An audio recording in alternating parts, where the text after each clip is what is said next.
எல்லாருக்கும் வணக்கங்க. இன்றைக்கி நம்ம ரொம்ப சத்தான கோவக்காய் வச்சு எப்படி ஒரு கிரேவி ரெடி பண்ணுறதுன்னு பார்க்கலாங்க. இது வந்து சப்பாத்திக்கு மட்டும் இல்லைங்க, சாப்பாட்டுக்குமே ரொம்ப டேஸ்ட்டாக இருக்கும். வாங்க எப்படி செய்கிறதுன்னு பார்க்கலாங்க.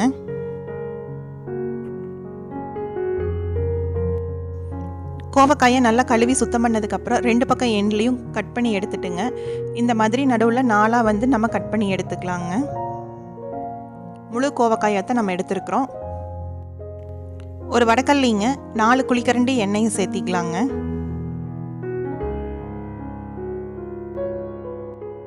எண்ணெய் நல்லா காஞ்சதுமே கோவக்காயை இந்த மாதிரி 4 கட் பண்ணி வச்சுருக்கிறது எல்லாத்தையுமே நம்ம உள்ளே சேர்த்திடலாங்க. இது வந்து 3/4 கிலோ கோவக்காய்ங்க. இப்போ இந்த காய்க்கு தேவையான அளவு சால்ட்டு சேர்த்திக்கலாங்க. எண்ணெயிலேயே இந்த காயை வணக்கி நம்ம வேக வச்சுக்கலாங்க.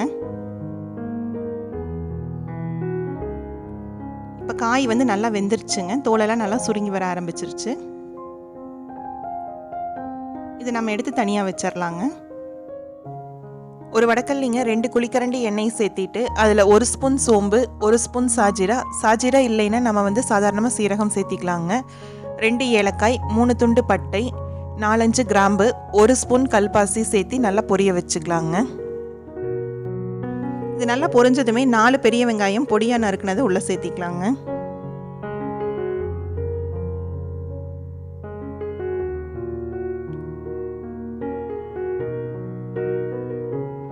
இப்போ இந்த வெங்காயம் வணங்குறதுக்கு தேவையான அளவு உப்பு சேர்த்திடலாங்க.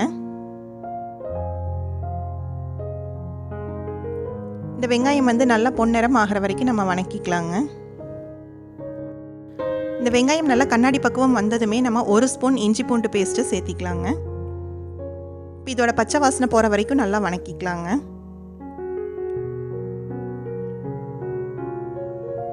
இப்போ பச்சை வாசனை போனதுக்கப்புறம் 1 ஸ்பூன் வரமிளகாய் தூள், 1/2 ஸ்பூன் கொத்தமல்லி தூள், 1/4 ஸ்பூன் மஞ்சள் தூள், இதெல்லாம் சேர்த்து நம்ம இந்த வெங்காயத்தோடு நல்லா வணக்கிக்கலாங்க. அது கூட 3 தக்காளியை வந்து நம்ம வேக வச்சு தோல் உரித்து பேஸ்ட்டாக அடிச்சிருக்கிறோங்க, அதையும் உள்ளே சேர்த்திக்கலாங்க. இது நல்லா வணங்கினதுக்கப்புறம் நம்ம வந்து இதோட பச்சை வாசனை போகிறதுக்காக நம்ம கொஞ்சமாக தண்ணி சேர்த்தி நல்லா கொதிக்க வச்சுக்கலாங்க.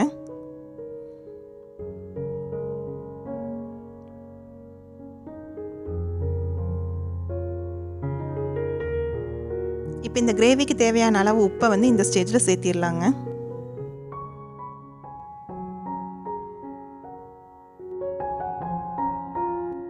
இப்போ நம்ம வணக்கின கிரேவி வந்து நல்லா கொதிக்கிறதுக்குள்ளாரிங்க நம்ம 1/2 கப் அளவு வறுத்த வேர்க்கடலையை வந்து தோல் உரித்து நல்லா பவுடராக அரைச்சிட்டு வந்துக்கலாங்க. இப்போ இந்த அளவு பவுடராக அரைச்சிட்டு வந்ததை வந்து நம்ம இப்போ இந்த கிரேவிக்குள்ளார சேர்த்திடலாங்க.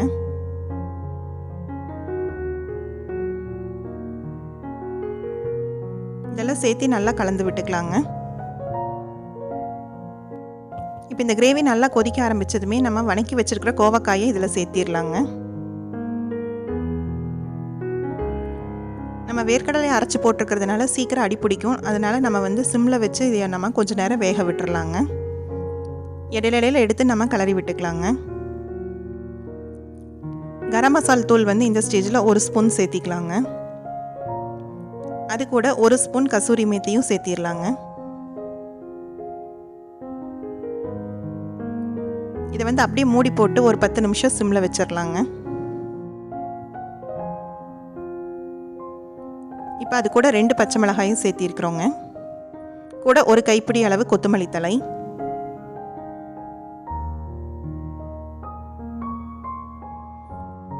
இதெல்லாம் சேர்த்து நல்லா கலந்து விட்டுக்கலாங்க.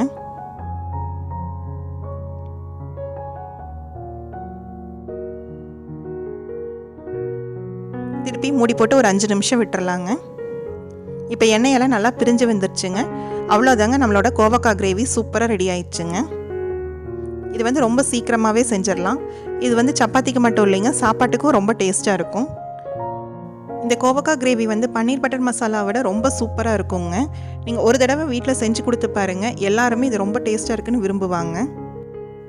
அவ்வளோதாங்க, நம்மளோட கோவக்காய் கிரேவி சூப்பராக ரெடி ஆயிடுச்சுங்க. நீங்களும் வீட்டில் ட்ரை பண்ணி பார்த்துட்டு எப்படி இருந்துச்சுன்னு சொல்லி கமெண்ட்டில் சொல்லுங்கள். இந்த வீடியோ உங்களுக்கு பிடிச்சிருந்ததுன்னா லைக் பண்ணுங்கள், ஷேர் பண்ணுங்கள், சப்ஸ்கிரைப் பண்ணுங்கள். கூடவே இருக்கிற பெல் ஐக்கானையும் கிளிக் பண்ணிடுங்க.